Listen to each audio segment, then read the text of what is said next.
আজ 19শে মে, বাঙালির কাছে রক্তে রাঙানো একটা দিন।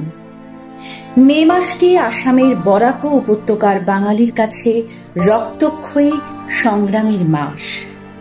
এই সংগ্রাম মূলত অসম সরকারের চাপিয়ে দেওয়া ভাষার বিরুদ্ধে প্রতিবাদ করতে গিয়ে 19শে মে আসামের কাছাড় জেলার শিলচর শহরে পুলিশের গুলিতে নিহত হয় 11 জন বাংলা ভাষাভাষী মানুষ।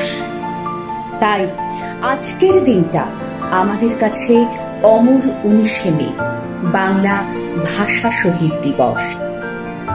একটি ভাটিয়ালি গান থেকে আমার জন্ম। বহু যুগ আগে পদ্মা নদীর বুকে আমার এক পূর্বপুরুষ, এক কৈবর্ত পুরুষ, এক বলিষ্ঠ ও উদাসীন ইলিশ শিকারী মাঝি শেষ রাতে টিপটিপ বৃষ্টির ভেতরে ভীষণ ঘূর্ণিময় নদীর গভীর জলে শক্ত হাতে বৈঠা টেনে টেনে একটি ভাটিয়ালি গান গেয়েছিল।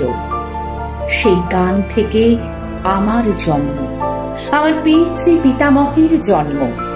আমার মায়ের মুখে শুনেছি সেই ভাটিয়ালি গান, আমার বাবার চোখে দেখেছি সেই সজল গানের নৌকো স্থির ভাসমান।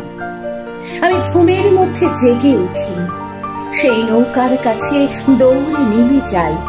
শহর ডোবানো ঘূর্ণি জলে বৈঠা টেনে সারা রাত গাই ভাটিয়ালি গান।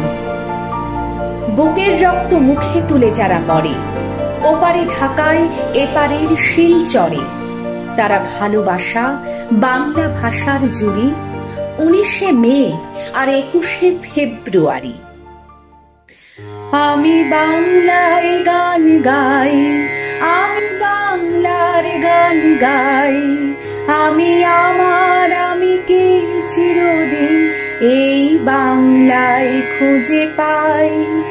আমি বাংলায় দেখি স্বপ্ন, আমি বাংলায় বাঁধি সুর, আমি এই বাংলার মায়া ভরা পথে হেঁটেছি এতটা দূর। আমি বাংলায় গান গাই, আমি বাংলার গান গাই।